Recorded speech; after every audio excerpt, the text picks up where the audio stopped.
Ainda de pé como estamos, irmãos, vamos voltar no texto de Mateus para uma palavra. A nossa terça-feira, para os amigos que estão nos visitando, ele é chamado de culto de ensino, né? Culto de ensinamento.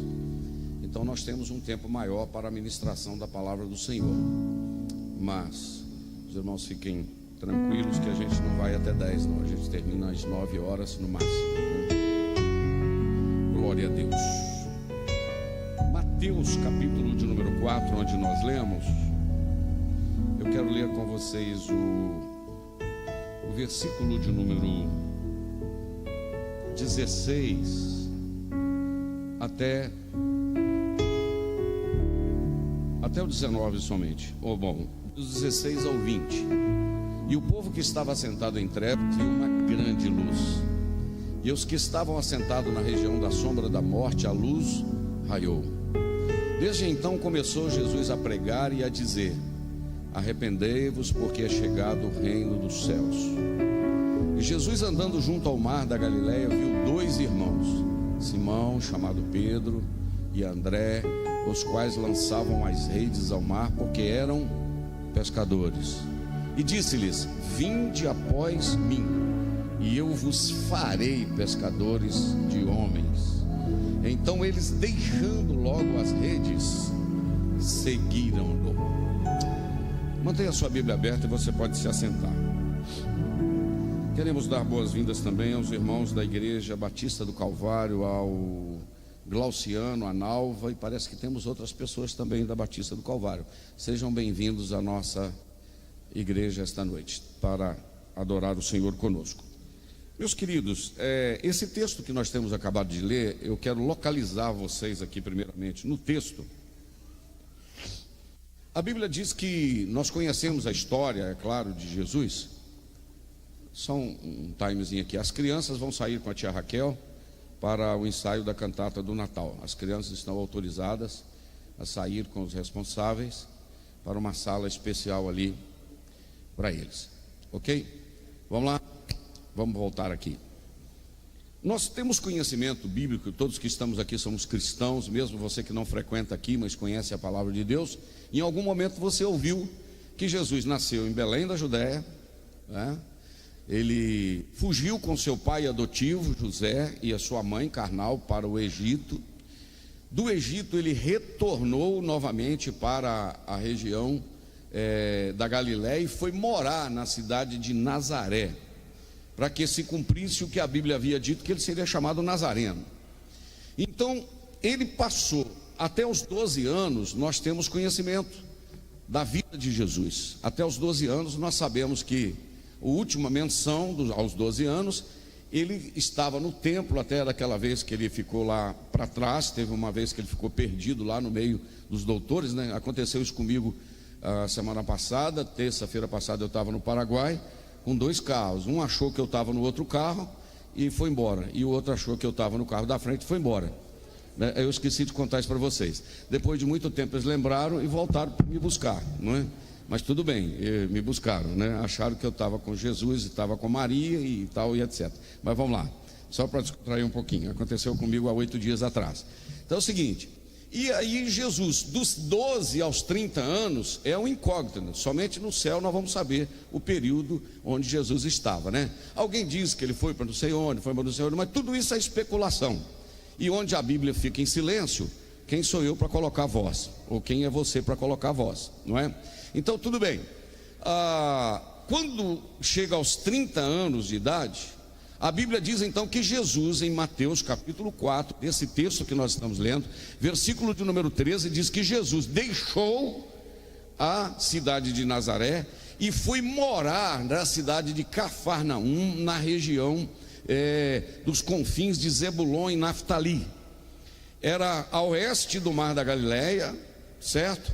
E é interessante que ele ir morar nesta região do mar da Galileia não era nada por acaso, pastor Gerson. Era algo que havia sido profetizado lá no Antigo Testamento, no livro de Isaías, capítulo de número 9, diz que a região de Zebulon, esta região que andava em trevas, veria a luz. Olha que coisa interessante, né?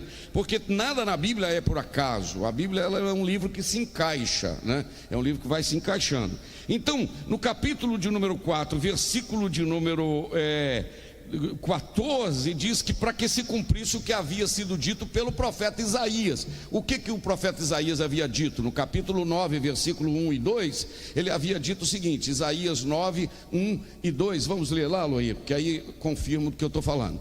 Mas a terra que foi angustiada será entenebrecida, e ele envileceu nos primeiros tempos, mas a terra de Zebulon e a terra de Naftali, mas nos últimos dias a enobreceu junto ao caminho do mar, além do Jordão, a Galiléia dos gentios. O povo que andava em trevas viu o quê? Uma grande luz, e sobre os que habitavam na região da sombra da morte resplandeceu a luz. Sabe quanto que cumpriu isso aqui? Isaías profetizou 720 anos antes de Jesus nascer. Antes de Jesus nascer, que esta região da Galiléia iria receber a luz. E quando vai Mateus capítulo 4, versículo de número 14, diz que ele foi morar ali, versículo 15, a terra de Zebulon e de Naftali, na região da Galiléia dos gentios, viu luz. Por quê? Jesus foi morar lá. E o que o próprio Jesus havia dito? Eu sou a luz do mundo. Se alguém me segue, não andará em trevas. Você já viu um lugar que está tudo escuro, aí vai entrando o carro com farol, não é verdade? Você vai na estrada, à medida que você vai entrando, vai tomando forma e você vai vendo onde você está. Jesus é exatamente isso. O homem sem Jesus, ele está em trevas, mas quando Jesus entra no caminho dele, a luz vai brilhando. Em primeiro lugar, ele começa a saber para onde ele está indo. Porque Jesus disse, além de ser a luz, ele disse, eu sou o caminho. É interessante que o artigo é definido, o artigo o. Eu não sou um caminho, eu sou o caminho, não é? Isto é, o único caminho. Tudo bem. Aí eu quero voltar no versículo de número 16, que diz assim, o povo que andava em trevas viu uma grande luz. Presta atenção na palavra grande, grande luz. E os que estavam assentados na região da sombra da morte, a luz raiou também. Veja bem, então eu vou dividir isso aqui em duas coisas. Primeiro, Jesus veio para salvar, porque aqueles que estavam em trevas viram a luz. E o apóstolo Paulo diz que ele nos transportou das trevas para o reino da sua maravilhosa luz.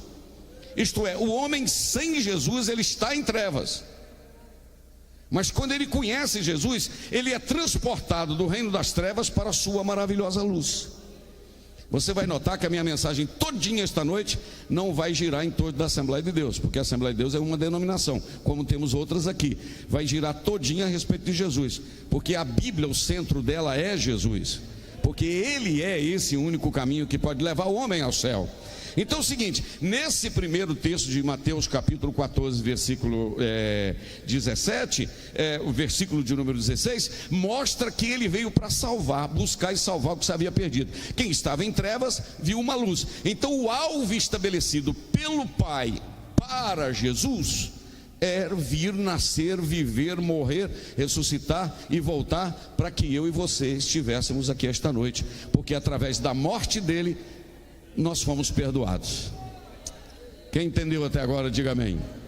Quem está comigo até agora, diga amém. Tudo bem. Então, este primeiro chamado de Jesus é um chamado o quê? A salvação. Vinde a mim, Mateus capítulo 11, versículo 26, 27, 28 diz: vinde a mim, todos que estáis cansados e oprimidos, e eu vos aliviarei. Olha o que está escrito. Vamos ler juntos, 1, 2, 3. Vinde a mim todos que estáis cansados e oprimidos, e eu vos aliviarei. Cansado de quê? De trabalhar? Não, esse cansaço aqui não é de trabalhar. Pode ter gente que não trabalhou hoje, né? Não é verdade? Pode ter gente que não trabalhou hoje, está tranquilo.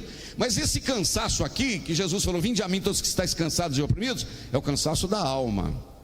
É o cansaço do peso do pecado, que cansa o homem. que tira a alegria, tira o gozo. E aí o que Jesus disse? Porque se alguém for até ele, olha o 29, o que ele diz? O que está dizendo o 29? Tomai sobre vós o meu jugo e aprendei de mim, que sou manso e humilde de coração, e encontrarei descanso para vossas almas. Preste atenção que a última frase do versículo está dizendo de descanso, mas a primeira parte do versículo está dizendo jugo. Alguém sabe o que é jugo aqui? Jugo, então tá. Alguém sabe o que é canga? Vai levantando as mãos, você sabe. O pessoal do Cicobi sabe, vocês são rural aí. Sim ou não? O pessoal do Coca Café, cadê? Sabe o que é canga? Sabe o que Jesus falou? Eu quero, vinde a mim. O Henrique nem se fala, né? Despachante. É criado aqui no... É cobrador, Henrique, lá não, né? Piabanha, pronto. É Rodrigues Genuíno e carro de boi, né? E rapadura e leite, olha lá, e queijo, olha para lá. Olha o que Jesus está falando: vinde a mim todos que estáis cansados e oprimidos, e eu vos aliviarei. Mas olha o que Jesus falou: toma o meu jugo. O que é jugo? Canga. O que é canga? Você coloca de um lado no pescoço de um boi e coloca no outro. Então Jesus, como é que Jesus chama para aliviar o peso e fala que tem que tomar uma canga? Você sabe por quê? O que é pesado é o fardo do pecado. O fardo que Jesus dá, a canga que Jesus dá, esse negócio que prende assim nele do lado, é leve, é suave, aleluia. Então ele diz lá: vocês vão encontrar descanso para a alma, tendo uma canga no pescoço de vocês. Isso é um negócio incrível.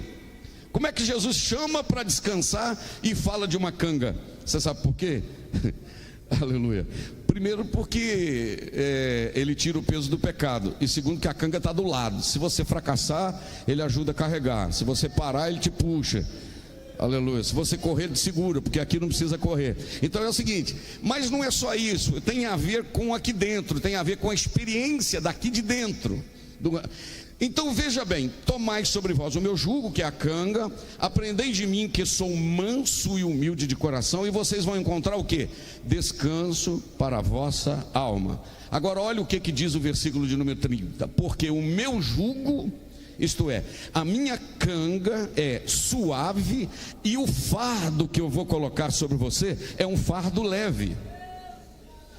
Não é chique esse negócio, gente? A proposta de Jesus: o meu jugo é suave e o meu fardo é leve. Meu Deus do céu, eu já vi alguém falar: esse negócio de ser cristão, esse negócio de servir a Deus é pesado demais, porque não pode isso, não pode aquilo, não pode. Não, irmão, aqui não é poder, aqui é não fazer por causa da graça. Porque quando eu abro mão daquilo que eu quero saciar a minha carne para alegrar aquele que me salvou, ele me dá uma alegria tão grande que eu não preciso daquilo que eu deixei. Entendeu? É chique demais esse negócio aqui. Quem está me entendendo até aqui, diga amém. Mas tudo bem. Aí eu anotei uma frase aqui no meu iPad. Está aqui, só puxar aqui para ver onde está escrito. Veja bem, escuta só. Primeiro ele me chamou para salvar, vai me dar um fardo leve. Mas aí eu anotei aqui um negócio que eu estava estudando agora à tarde. É o seguinte: ele primeiro nos chamou para a salvação. Mas se fosse só para a salvação, isto é, eu entregaria a minha vida para ele, irmão Zé Carlos, e caminharia, irmão Manel, com ele. Ou melhor, entregaria a minha vida e continuaria do mesmo jeito. E quando eu morresse eu ia para o céu, ou quando ele voltar eu iria também para o céu. Isso seria chamado só para salvação. Só que eu descobri que a chamada de Deus para nós não é só para salvação. A chamada de Deus para nós é uma chamada para uma caminhada com ele. E se tem uma coisa que é bom, é caminhar com quem você gosta, é com quem você ama, não é? Aleluia. A Eunice está ali, tadinho, humilde, ó, tem 44 anos que caminha comigo, né, Eunice? É um privilégio para ela caminhar com uma pessoa tão boa igual eu, não é? É brincadeira, né? Não é, Tamar, suportar essa criança aí. Então vai lá. Veja bem, a caminhada, irmãos, com alguém que você ama é maravilhoso. Então o chamado de Jesus, isso mexeu comigo hoje, pastor Jé, essa tarde, que a chamada de Jesus não é só para salvação. A chamada de Jesus é para um relacionamento. Entendeu como? Por quê? Quando você entrega a sua vida ao Senhor Jesus, a Bíblia diz que o nome é escrito no livro da vida. Isso está lá no livro do Evangelho de Lucas, capítulo 10, você vai ver lá.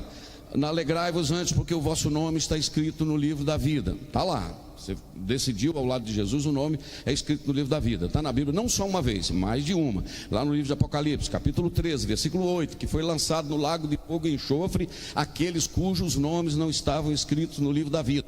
Então existe o livro da vida. Está lá, o Aloí já colocou. Apocalipse 13, 8. Eu penso e ele coloca. Vê lá. Então, no livro da vida. Então tem o livro da vida. Então tudo bem.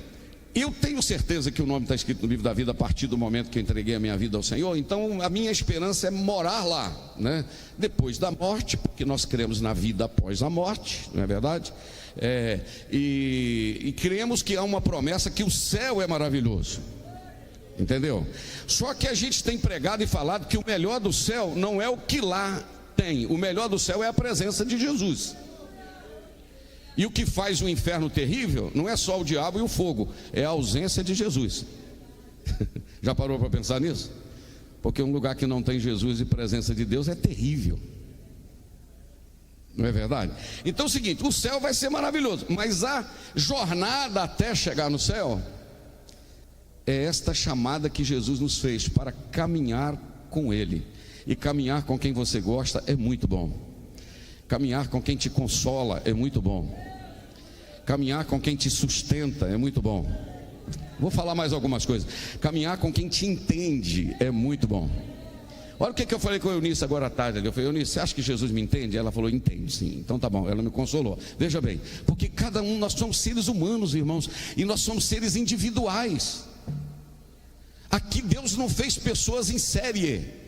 Eu estou com, deixa eu ver se eu acho um copo aqui. Eu tenho um copo aqui. Esse copo é feito em série. Tem uma forma que faz. Do jeito que faz 1, faz 1000, faz 10.000, faz 100.000 copos. Todos eles serão iguais. A garrafinha de Coca-Cola é tudo igual, porque é feito em série. Um carro é feito em série. Agora eu e você não, nós somos seres individuais. Sabe esse negocinho que você tem no dedo aqui? Como é que chama isso aqui? Impressão digital. Eu não sei, a possibilidade de ser igual é 1 em trilhões, não sei quanto, né? Porque isso aqui, quando você está lá no ventre da sua mãe, dentro daquela bolsa, entendeu? Envolvido naquele líquido amniótico, né? A sua mãe andando para lá e para cá, viajando, andando, trabalhando e tal, você fica balançando lá dentro. E esse líquido forma a sua impressão digital. E Deus não nos fez em série, nós somos seres individuais. Cada um aqui tem uma cabeça, cada um tem uma sentença, cada um tem uma luta, tem uma alegria. O que alegra um entristece o outro, o que entristece o outro alegra o outro. E Deus nos entende como somos, então Ele nos chama para uma jornada. E esta chamada para esta caminhada com Jesus, ela é maravilhosa. Pastor, então meus problemas vão acabar. Enquanto você estiver com os pés sobre esta terra, você vai ter problema, você vai ter luta, você vai ter que trabalhar, você vai ter tribulação. Só que é o seguinte, andar com Jesus e com o jugo pendurado no pescoço dele, um com ele e outro com você, é diferente do que caminhar sozinho. Entendeu? Quem está entendendo essa palavra aqui esta noite? Receba esta palavra ao seu coração. Então agora, o que acontece? Jesus disse, coloca para mim o versículo de número 18, Aloíro. O 17 ele diz, o 16 ele diz, quem andava em trevas viu a luz. Agora coloca o 17. Olha o que Jesus então fala. Desde então começou Jesus a pregar e dizer, arrependei-vos porque é chegado o reino de Deus, chamado a salvação. Versículo 18. E Jesus então andando junto ao mar da Galileia, viu 2 irmãos, Simão, chamado Pedro, e André, os quais lançavam as redes ao mar, porque eles eram o quê? Eles eram o quê? Pescadores. Agora o que está escrito no versículo de número 19? E disse-lhes, vinde após mim, e eu vos farei pescadores de homens. Eu queria que você repetisse comigo a palavra farei. Fala de novo, farei. Quando Jesus estava chamando esses discípulos, primeiro chamando ao arrependimento, eles tinham que se converter. Diga-se de passagem que a palavra conversão, ou convertere do latim, ou metanoia do grego, é mudança de posição, é mudança de direção. Quem está indo para o norte, passa a caminhar para o sul, entendeu? Essa conversão é mudança de direção. Então primeiro eles teriam que mudar de direção. Agora o Senhor diz para eles no versículo de número 19, que é o que eu quero chamar a sua atenção, que Jesus disse assim: vocês virão após mim, primeiro para ser salvo, mas tem um detalhe: eu vou fazer de vocês pescadores de homens. Eu gosto muito dessa palavra fazer, porque fazer aqui não é estalar de dedos, ó, está pronto. Fazer aqui é processo. A pessoa que entregou a sua vida a Jesus há 50 anos atrás e está aqui dentro, você ainda está em construção. Aleluia, aleluia. Queria que eu te mandei, Aloíra, aí no zap, não sei se você viu, um negócio, como é que é? Com 50 anos servindo ao Senhor, já melhorou muito. Olha o hominho que eu mandei para o Aloíra ali, veja bem. Quando você entregou a sua vida ao Senhor Jesus, você subiu o primeiro degrau, já está com o pecado perdoado, já está com o nome escrito no livro da vida. Só que a vida cristã, irmãos, ela é um processo. Hoje é melhor do que ontem, amanhã é melhor do que hoje. Entendeu? E Paulo disse no capítulo de número 4, do versículo 13 ao versículo 15: até chegarmos à estatura de varão perfeito. Quanto tempo você tem servindo ao Senhor nesta jornada? Tem momento que a gente dá uma parada na escada e diz assim: não vai dar. E tem gente que até desce algum degrau. Mas esta noite a palavra de Deus para nós é: suba mais um degrau. Aleluia, glória ao Senhor. Eu vou repetir: suba mais um degrau. Não pare na jornada da fé. E é interessante que quanto mais você caminha com alguém, porque ali você não está subindo sozinho na jornada da fé, nos degraus da fé. Quanto mais você caminha com alguém, mais você conhece essa pessoa. Sim ou não? Eu ligo para a Eunice, por exemplo, e falo: Eunice, tudo bem? Ela fala: tudo jóia. E aí, como é que e tal? Com 2, 3 palavras que ela fala, eu falo: não, pode falar direitinho, que não, conta aí direitinho. Ela liga para mim: Jânio, está tudo ok? Eu falo: não, está tudo jóia, Eunice, tal. Ela fala: pode falar aí que aconteceu alguma coisa. O que é isso? Tem 44 anos e 2 meses que a gente come no mesmo prato, que a gente dorme na mesma cama, que a gente vive na mesma casa. Relacionamento gera intimidade. Aleluia. Só de olhar aqui, ó, para lá, eu tenho pessoas aqui que me conhecem, dependendo do olhar eu sei, mas ela é que me conhece mais, por causa do tempo que a gente caminha junto. Nem minha mãe, sabia, me conhece tanto como, porque eu vivi com ela só 18 anos e meio. Eu casei com 18 anos e meio. Olha para você ver onde eu estava com a cabeça: no pescoço. E apaixonei por ela, eu não queria, eu pelejei com ela uns 2 anos, suei, entendeu? E tal. Amém, irmãos? Pastor prega e brinca, não é verdade? Não, eu não estou indo para a delegacia nem para o inferno. Estou na igreja, estou indo para o céu, estou feliz aí, não é verdade? Então é o seguinte: por que você está falando isso? Porque com Deus, no meu relacionamento, à medida que eu vou me relacionando com o Senhor, através da sua palavra, da oração, do louvor, da convivência com os irmãos, eu vou sabendo o que agrada a Ele e o que desagrada a Ele. É possível isso ou não é, meus irmãos? O que eu estou falando aqui? Porque nós temos um Espírito Santo, irmãos, que habita em nós. E esse Espírito Santo, no livro de Romanos capítulo 8, 16, diz que ele testifica com o nosso espírito que nós somos filhos de Deus. Pensei no versículo, já está na tela. Veja bem, o Espírito Santo comunica com o meu espírito que nós somos filhos de Deus. Então o Senhor nos chamou para um relacionamento. E capítulo 4, 19, eu volto lá, o Senhor disse: eu vos farei. Irmãos, eu anotei aqui do lado, veja bem, Jesus estava salvando 12 homens e chamando-os para transformá-los em pescadores de homens. Não era pescadores de peixe. Por que Jesus usou esse termo, pescadores de homens? Porque eu estava fazendo a conta aqui, dos que ele chamou, dos 12, incluindo Judas, porque o Judas começou bem, né? O problema é que ele terminou mal. Dos que ele chamou, quer ver? Minha colinha aqui, ó: Pedro, André, Tiago, João, Filipe, Natanael, Mateus, Simão Zelote, Judas Iscariotes, Judas Tadeu, Tomás, ou Tomé. Chamou 12. 7 desses eram pescadores. Um era coletor de impostos, que é o Mateus e o Levi. Quem está assistindo o The Chosen, Alguém assistiu The Chosen? Assistiu The Chosen, né? O Mateus é todo cheio de coisas, de detalhes, né? Tem o Simão, que era zelote, era um político judeu, meio revoltadinho contra o sistema de Roma, ok? Meio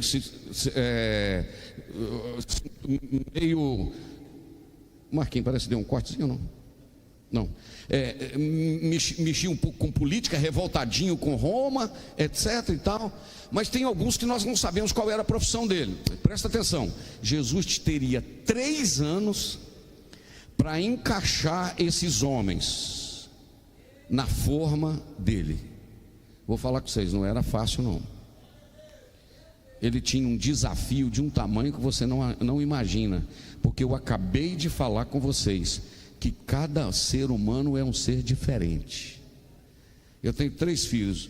A Fernanda, se for preciso, lá do Taparuba, né, que é do Cicobi lá, da farmácia, do Walter, ela come cebola se for preciso até crua, não é verdade? O Gustavo, que mora em Petrópolis, que é médico, em São Paulo, Petrópolis, já morou em Petrópolis, está em São Paulo agora, comia, empurrava a cebolinha, porque não aguenta nem ver cebola, entendeu? O outro gosta de quiabo, o outro gosta de jiló. Não fico falando agora de comida não, né? Porque tal. Mas cada um é de um jeito no sabor, da roupa. Um gosta de roupa vermelha, outro gosta de não sei o quê. Na música, não é verdade? Cada um é de um jeito. Jesus pegou 12 para colocar na forma. Nesta noite deve ter uns 400 aqui que ele pegou para colocar na forma. E sabe qual é a melhor maneira de entrar na forma dele? É caminhando com ele. Porque esta subida de degraus, ela é um privilégio, irmãos. Andar com Jesus é um privilégio. Só que todo privilégio demanda também responsabilidade. Amém? O rapaz quer casar e ele acha que casamento é só lua de mel. Quando eu estava para casar, o camarada falou comigo o seguinte: meu filho, você vai casar, mas se tem uma caixa de fósforo dentro da sua casa, você que pôs. E naquela época a mulher não trabalhava muito, apesar que a minha trabalhava no banco. Inclusive eu casei com ela porque ela trabalhava no banco. Estou brincando nisso. Eu tinha uma bicicleta e ela era funcionária do banco. Você vê, mas ela falou: mas esse menino, pelo menos bonito ele é, e tal. Então é o seguinte, né? Então, veja bem, o Senhor pegar esse tipo de gente, cada um de um gosto, cada um para trabalhar, e Ele nos chamou para nos enquadrar, para andarmos com Ele. E o maior privilégio não é só a promessa do céu, o maior privilégio é a presença dEle, é o relacionamento com Ele, é o estar com Ele, o desfrutar do que Ele tem. Aleluia, a presença de Jesus conosco nessa jornada. Só que isso tem um preço a pagar. E eu queria que você, para a gente, já estou terminando, sabia? Já está dando 8h40, já falta só 10 minutinhos. Escuta só, esse negócio, primeiro, de andar com Jesus é privilégio. Diga comigo, privilégio. Diga de novo, privilégio. Andar com Jesus é privilégio. Primeiro, por ser salvo, e depois por relacionar com Ele. Mas aí tem um precinho a pagar, viu, meninas? Tem um precinho a pagar. Número 1, chamando Jesus com autoridade, fez: vinde após mim, porque ele teria um novo caminho. Sabe qual era a primeira coisa? Deixar as redes. Esse deixar as redes aqui significa, deixar as redes significa abandonar tudo aquilo que ele prende para seguir. Não é parar de trabalhar, é deixar tudo que ele prende. Porque agora o que é mais interessante na sua vida não é o que você faz, é o que ele fez por você. Oh, privilégio glorioso. Segundo, aí Jesus disse, o convite foi progressivo. Quando eu estava estudando isso aqui, eu comecei a imaginar que parece que Jesus era mineiro. Por quê? Eu viajo, por exemplo, para Cuba, e tem uma meia dúzia que quer ir comigo, ou 10. Aí eu não conto tudo lá, o que vai acontecer. Por exemplo, eu tenho um amigo, possivelmente pode estar me ouvindo, não sei hoje, o Andrei. Ele é muito próspero, ele tem uma frota de aviões, etc, construtora. E nós fomos para Cuba, e chegamos lá e eu falei: olha, Andrei, a gente não vai poder ir de avião para onde a gente vai, 800 quilômetros. Então eu tenho uma notícia para você, a gente vai pegar um ônibus agora às 7 horas. Ele falou: o quê? Eu falei: ônibus, 12 horas de ônibus. Ele falou: tem 12 anos que eu não ando de ônibus. Eu falei: pois hoje você vai andar. Aí lá na frente tinha um negócio difícil, por exemplo, uma comida. Eu não falava: não, a gente vai jantar, mas eu não contava a comida. não é verdade? Aí a gente tinha um outro negócio, é contratar um jipe para viajar, mas a gente não falava que era jipe, era um carro, não é verdade? Então a gente ia devagar. Mineiro tem esse negócio, não é muito longe não, é logo ali, não é verdade? Você passa aquela curvinha, é logo ali, né? E tal. É assim que a gente fala com o mineiro. E Jesus chamou para ir após ele, mas não contou tudo não. Jesus falou: vinde após mim, eu vou fazer vocês pescadores de homens. Aí Jesus começou a soltar a corda devagarinho. É porque ele falou: ó, se quiser vir após mim, primeiro vai ter que negar a si mesmo. Negar a si mesmo é deixar de fazer aquilo que para você é mais precioso, mas você deixa por causa dele. Aleluia, quem entendeu isso aí? Você deixa por causa dele. Negar-se a si mesmo e tomar a cada dia a sua cruz e seguir. Eu tenho uma notícia para você: a sua cruz não é aquilo que você pensa que é. Rapaz, minha cruz é minha mulher, pelo amor de Deus. Eu digo, não é. Minha cruz é meu marido, não é. Minha cruz é meu patrão, não é. Minha cruz é minha... Eu ia falar sogra, mas não vou falar. Minha cruz é meu sogro, não é. Sabe qual que é a sua cruz? Sabe quem que é a pessoa mais difícil de mexer? É aquele que você viu que eu carrego o pente, olha para você ver. A pessoa mais difícil de mexer é aquele que você penteia o cabelo dele toda manhã, escova os dentes. Nós somos as pessoas mais complicadas de nós lidarmos com ela. E quando você abre mão por causa dele, você está pegando a sua cruz e dizendo: vou mais um dia e vou continuar a servir por causa dele. Aleluia, aleluia. Tem um hino, o Marquinhos, que eu só sei pedaço de hino, né? Que diz, só sei um pedacinho, que fala assim: é por causa dele que eu ainda nem desisti.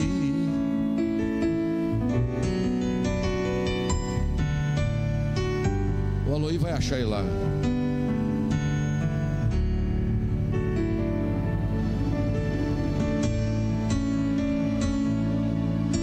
A de Jesus.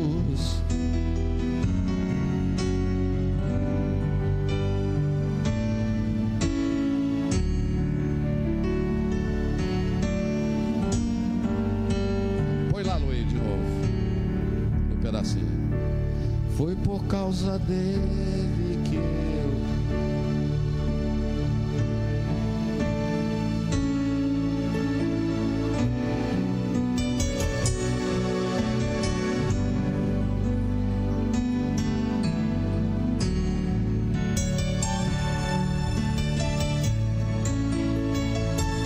por causa de Jesus que sempre me conduz.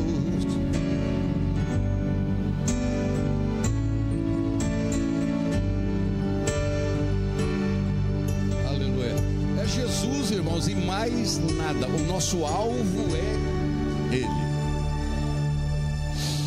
Aleluia. Então ele diz: se alguém quiser vir após mim, negue-se a si mesmo, toma cada dia a sua cruz e siga-me. Mas não é que Jesus deu mais uma apertadinha daí a pouco?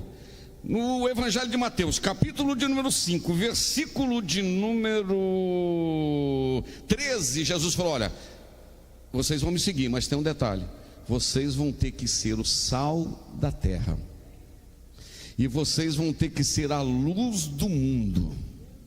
Irmãos, deixa eu falar algo para eu caminhar para terminar. O sal é sal em qualquer lugar do mundo. Sim ou não? Pode ter sal mais grosso, sal mais fino, mas o sabor, Jesus falou: vocês, em primeiro lugar, tem que ser o mesmo em qualquer lugar do mundo que vocês estiverem. Essa é a primeira característica. Segundo, se vocês não atuarem como sal, vocês vão ser pisados pelos homens e vão ser envergonhados. Isso quer dizer que o meu caráter precisa ser trabalhado a ponto que eu seja a mesma pessoa dentro da igreja, fora da igreja, no meu trabalho, em Ipanema, em Minas Gerais ou qualquer lugar do mundo, porque o sal precisa ser sal em qualquer lugar do mundo. Segundo, Jesus disse: vocês vão ter que ser luz do mundo. Isto é, o ambiente que você vive, a ambiência que você está, você vai ter que mostrar que você é luz. Então Jesus foi apertando. E daí a pouco Jesus falou umas coisinhas bem light, sabe, bem suave. Jesus falou assim: se bater do lado de cá, vai ter que oferecer o lado de cá. Se tomar a capa, vai ter que dar a túnica. Se oferecer obrigar a caminhar 1000, vai ter que caminhar mais 1000. Se o teu inimigo tiver fome, você vai ter que dar de comer. Se tiver sede, vai ter que dar de beber. Vocês vão ter que orar por aqueles que vos perseguem. O camarada acabou de te prejudicar. Você mete o joelho no chão e fala: Senhor, abençoa. Abençoa aquele que me prejudicou. Senhor, aquele camarada que me deu aquele calote, esse cheque sem fundo que eu estou com ele na mão aqui, Senhor, com carimbo atrás assim. Não é 21 assinatura não, é o 11 mesmo, entendeu? É 11 mesmo que é sem fundo? E tal, olha, já tem experiência, né? E tal, não é aqui, entendeu? É a linha A aqui, sei lá o que é, entendeu? Abençoa ele, Senhor. Irmãos, é só quem caminha com Jesus. Aleluia. Mas esta noite eu quero te dizer que quando você abre mão daquilo que às vezes é mais dolorido para você, Ele diz: filho, você está abrindo por causa de mim, eu vou te abençoar. E vou falar a frase que eu amo dizer, que a viagem é tão importante quanto a chegada. Chegar no céu vai ser maravilhoso, mas a caminhada com Ele ela é uma caminhada gloriosa. Jesus, ao terminar de chamá-los, né? Eu já estou terminando aqui também. Precisava trabalhar no caráter deles, precisava trabalhar no temperamento deles, precisava trabalhar nas emoções deles. Um deles ainda desviou, que foi o Judas, mas depois o Senhor pôs outro no lugar. Mas Jesus fez uma promessa para eles. João capítulo 14, para mim, Aloir, por favor. João 14, versículos 1 ao 3. Jesus disse assim: pode botar a tela cheia? Isso, para todo mundo ler comigo. Olha o que Jesus falou: não se turbe o vosso coração, credes em Deus, credes também em mim. Na casa de meu Pai há muitas moradas. Se não fosse assim, eu vou-lhe teria dito: vou preparar-vos lugar. E se eu for e vos preparar lugar, virei outra vez e vos levarei para mim mesmo, para que onde eu estiver, estejais vós também. Jesus está dizendo isso porque ele estava voltando para o céu. Ele ia morrer, iria voltar para o céu, mas ele fez uma promessa e disse: olha, se vocês permanecerem firmes, se vocês forem fiéis, eu vou, mas eu vou voltar para buscar vocês, para que vocês estejam comigo. Aleluia. Interessante que Jesus não disse: eu vou levar vocês para um lugar, eu vou levar vocês para mim mesmo, para que onde eu estiver, vocês estejam comigo. Levar alguém para um lugar, você pode levar e deixar essa pessoa lá e sair de perto. Agora levar para mim não, isto é, vocês estarão comigo. Você pode ficar de pé comigo em nome de Jesus? Aleluia. Glória a Deus. Você recebe esta palavra como de Deus para o seu coração? Aleluia. Você está em construção. Nós estamos em construção. Volta aquela fotinha que eu mandei para você, Aloy. Qual o degrau da vida espiritual que você está? Começando. Aleluia.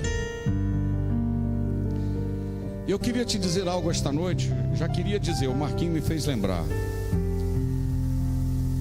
Talvez você possa pensar que Jesus te salvou, que está te abençoando porque você merece alguma coisa, ou eu poderia pensar.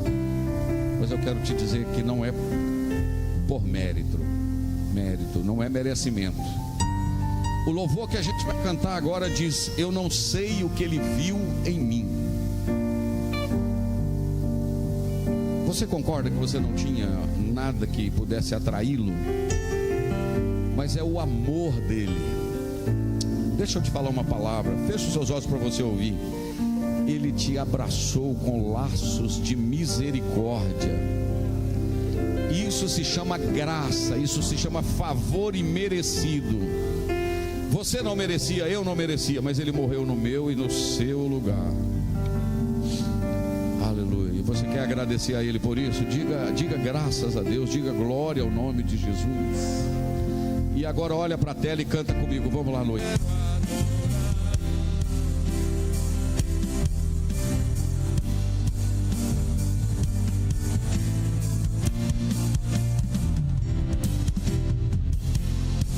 Eu jamais saberei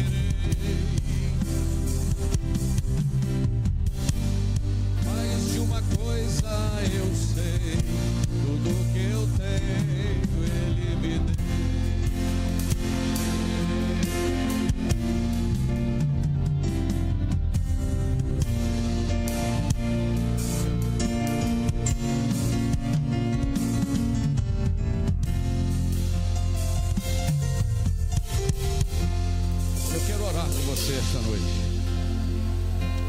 Feche os seus olhos, eu quero orar com você. Você que veio esta noite, a este ambiente, ouviu a respeito de que ele veio no meio das trevas e fez brilhar a luz. Que ele tem um convite dizendo: vinde a mim, todos que estáis cansados e oprimidos. Ele tem perdão para a sua alma, ele tem perdão para a sua vida. E se você no íntimo do seu coração aí disser: Jesus, eu entrego a minha vida inteiramente ao Senhor, eu quero te servir a partir de hoje. E eu quero deixar bem frisado que Ele não está te chamando só para salvação, Ele está te chamando para um relacionamento. Porque não tem como ser salvo e não relacionar com aquele que te salvou. Porque se alguém está nele, nova criatura é, as coisas velhas já passaram, e eis que tudo se fez novo. É uma nova vida. É uma nova vida nele, em Jesus. Se você quiser tomar essa decisão no seu coração, entrega a sua vida a Jesus. Depois você pode se identificar, nos procurar. Nós vamos ajudar você, te discipular, te mostrar. E vamos caminhar junto com Jesus, eu tenho certeza. Pai, em nome de Jesus, nós temos acabado de pregar a tua santa e poderosa palavra, Senhor. E ela mesmo diz que ela é mais penetrante do que uma espada de dois fios. Ela penetra até a divisão da alma e do espírito. E eu quero agora, Senhor, em nome de Jesus, eu tenho certeza que vidas estão se posicionando no Senhor e dizendo: a partir de hoje eu vou te servir. Que esta vida possa sentir algo que nunca sentiu no coração, possa sentir hoje. Sim, Senhor, que a paz que excede todo entendimento possa invadir o coração. Pessoas que estão nos acompanhando pela internet, que estão retornando aos teus caminhos, toma nas tuas mãos e abraça-os no nome de Jesus. Amém. Se você tomou essa decisão ao lado de Jesus, nós queremos caminhar com você. Assente-se por um instante.